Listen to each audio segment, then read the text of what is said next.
Good morning, good afternoon, good evening, wherever you are. I'm your host, FD for Sage5.tv, and it's that time of the week again when we bring you our favorite segment, which is Week-in-ocus. And this week we are focusing on Iagon, a project on the Cardano blockchain. But before I jump into this week's in focus, where we are focusing on Iagon, guys, please know that I am not a financial advisor. If you do require financial advice, please approach someone who is trained to give you financial advice. The information contained in this video is just for educational as well as entertainment purposes, and this content is also not targeted at UK audiences for the sole reason that the UK authorities do deem anything crypto related to be extremely risky, and they're trying to protect you just in case you end up losing your funds and your investment. That said, guys, let's come back to Iagon. Why are we focusing on Iagon this week? Well, we know deep in projects and computing is going to have its day in the sunshine, and Iagon is operating within those areas or those spheres. So I think when the time comes, not financial advice, but I think the Iagon token, IAG, is going to fly. Of course, you'll say I'm saying that because I hold it. I hold it in my private portfolio, but we also hold this within our 2K to 100K portfolio challenge. And we made our move during the bear market when the prices were below a cent. So there you go. You could turn around and say good timing, but it has not been easy. So what is Iagon? Iagon is a decentralized AI-driven cloud service marketplace offering storage and compute capabilities. The platform is designed to bridge the gap between Web2 compliance and Web3 decentralization, targeting both enterprise and retail users. It prioritizes privacy,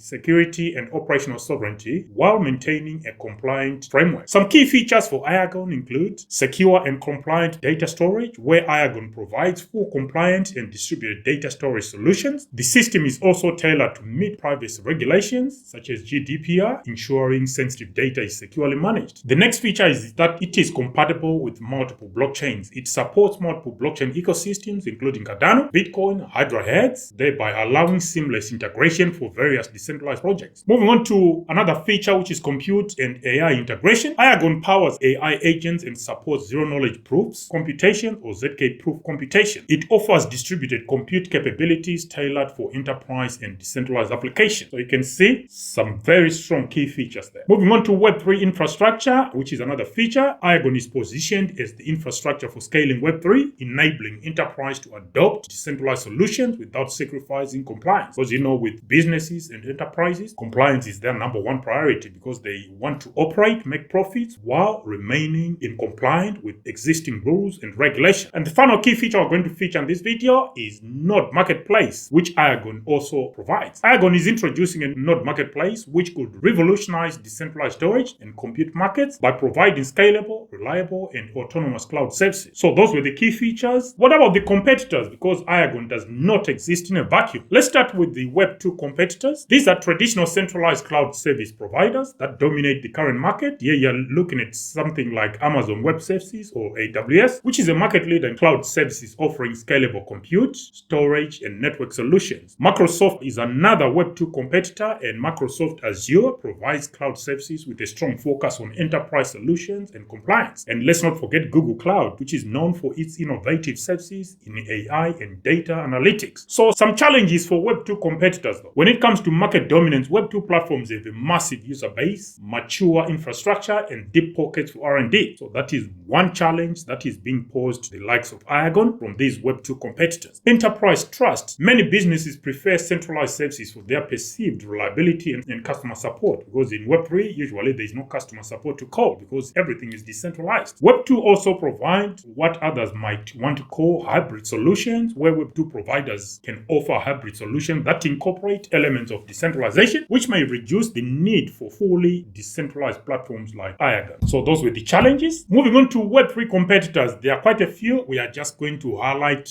2 or 3 of them. The first one is Filecoin for storage, which is a decentralized protocol for peer-to-peer file storage with incentives for storage providers. Then there is Render Network for compute, which focuses on decentralized GPU rendering for graphics-heavy applications, as well as Arweave, which specializes in permanent decentralized storage for Web3 applications. There are so many others like Node.ai. You also have Akashi Network and many more. So some key challenges coming from Web3 competitors. We've got specific solutions such as Filecoin and Render, which specialize in isolated aspects of storage or compute, while Iagon combines both. Decentralized trade-off, where some Web3 solutions prioritize decentralization at the expense of performance and compliance, as well as emerging players. Here we are talking of new Web3 projects that often disrupt incumbents with improved incentives and innovation. suppose in this industry where innovation comes at Godspeed, this is not going to go away. This will remain a feature. So you almost require a project that is forever innovating. And I think Iagon, they're trying to do that. Here are some challenges that Iagon faces or may face. The first one is adoption and trust. Trying to convince enterprises to shift away from well-established Web2 solutions to a decentralized alternative will always pose a challenge and is always going to remain a challenge because not all of them will want to trust something that is decentralized and there's no one to trust, so to speak. Enterprises value compliance and security, although Iagon claims compliance, sustained audit certifications will be necessary. Competition in innovation. Web2 giants are investing heavily in blockchain and decentralization. AWS and Microsoft Azure, for instance, are exploring decentralized services that could rival Iagon's offering. Next, we move on to scalability. Decentralized solutions face inherent challenges in scalability, speed, and cost when compared to centralized alternatives. To achieve mass adoption, Iagon must ensure it offers enterprise-grade scalability without compromising decentralization. And as far as interoperability is concerned, Iagon's success depends on its ability to seamlessly integrate with major blockchain ecosystems and protocols. This requires constant development and strategic partnership. Currently, as we have already stated, Iagon is supporting Bitcoin, Cardano, Hydra Heads, I think also Midnight, but the last two are all part of the Cardano ecosystem. Moving on to community and the ecosystem. Here, decentralized platforms thrive on active communities and ecosystem growth. Iagon needs strong developer and user engagement to build momentum. So far, the team has been trying to do it all themselves, but I think they actually need to start providing some tools for other developers to come and help grow the ecosystem instead of Iagon just remaining a single entity trying to do it all. Those are just my thoughts anyway. Here are some advantages for Iagon. Against Web2 competitors, Iagon's patented solutions in decentralized storage and compute provide a competitive edge against generic offerings from Amazon Web Services and Azure. When it comes to privacy and compliance, Iagon promises to combine decentralization with strict compliance, thereby addressing concerns that centralized solutions might face with data sovereignty and privacy regulation. As far as cost control is concerned, decentralized models like Iagon reduce costs associated with intermediaries and provides users with direct control over their data and also rewarding them for their data instead of getting that data stripped away from them as they have no right under a centralized system. And the competition coming from Web3, well, you got unified offerings. Unlike Filecoin and Render, which specialize in either storage or compute, Iagon integrates both services, creating an all-in-one platform. But that is today. What about if the next player, the next challenger comes and starts offering the same? Because everything is decentralized. But then with their patented technology, maybe they've got some protection and they've got some leeway to try and establish a market position. Iagon's emphasis on compliance and enterprise-grade solutions distinguishes it within the Web3 space where most competitors target developers or niche markets. Here, Iagon is trying to focus on enterprises. Next, we move on to some opportunities for Iagon. Decentralized physical infrastructure networks, or DePIN. As is the case, as the concept of DePIN gains traction, Iagon's integrated storage and compute capabilities will position it to lead this sector. There we are hoping. I think they are doing quite well anyway so far. Its combination of AI, ZK proofs, and node marketplace will likely appeal to enterprises exploring blockchain for infrastructure. By offering services that scale seamlessly while being private and compliant, Iagon can attract businesses looking to transition to Web3 at scale. So I think Web3 scalability in this case makes sense. There are also some partnerships here where Iagon is establishing strategic collaborations with blockchain ecosystems such as Cardano, Bitcoin, and enterprise customers that can help build credibility and expand Iagon's reach. There have been murmurings about a Fortune 500 company joining the Iagon ecosystem. To date, I've not come across with the actual name, or they've not released it, or if it's been disclosed, please share with us in the comment section. But they've been talking about some Fortune 500 company coming to build on their ecosystem and so forth, or they are collaborating with one or two of them. Personally, I just find their equipment, their hardware to be on the expensive side, but those are the prices in crypto. Some of them are not realistic. You want to know what I'm talking about? Go check out some of the products being sold by some of the channels, YouTube channels, and some influencers out there. Crazy. People paying that much? That's crazy. But there you go. Moving on to the IAG token performance. Well, currently at around 30 cents. I think it's fluctuating between 29 cents and 32 cents. And recently, it reached an all-time high of 38 cents, just under 40 cents. The IAG token is almost 40,000% from its bear market lows. And if you caught this in a bear market, then you are significantly up. Like I said, I got my bags in my private portfolio under 1 cent. And within our public portfolio, the 2K to 100K, we filled our bag at just over 1.3 cents or somewhere thereabouts. We didn't spend a lot, but now that position has also grown significantly. So if you watched our most recent price prediction video on Iagon's IAG token, you'll already be aware of our price targets. For example, a Q2 bull run top, which is around the June-July time, we are looking at approximately $8 from where we are today. So from 30 cents to $8. That's quite a leap, but that's what we're expecting. Or if we get an extended Q4 bull run top, that could take us to around $13.31. But then again, depending on the market conditions we face, things can go crazy and we can face multiples over this $13.31 we're talking about, or it can significantly underperform. So never take any of these price predictions as a fact. They're just that prediction or forecast. No one has got a magic wand to know exactly what's going to happen. So my final thoughts, guys, is that Iagon is strategically positioned to disrupt both the Web2 and Web3 markets with its patented, secure, and compliant decentralized storage and compute solution. Now it's also introducing AI agents. It was stated on their X profile, formerly Twitter. However, achieving mass adoption will require overcoming significant challenges in scalability, interoperability, and enterprise trust. What are your thoughts, guys, about this? And if you think about it, if successful, Iagon could become the infrastructure backbone for Web3 enterprises, thereby fulfilling its vision as the infrastructure of the future. Its competitive edge lies in its ability to balance decentralization with the demands of compliance and enterprise functionality. Any thoughts about Iagon? Do you hold Iagon? Let us know in the comment section. Some people will not even try Iagon or invest in Iagon. Why? Because they don't like the underlying blockchain, which is Cardano. But if you are here to make money, you shouldn't care about things like. In fact, I think Cardano is very well designed blockchain and it's an ecosystem with potential, and Iagon is one of the best performing projects on the Cardano blockchain. So if you are not in Iagon, guys, you are missing out. Just my own opinion, of course, not financial advice. Until the next one, guys, this is FD for switch5.tv signing out from bye.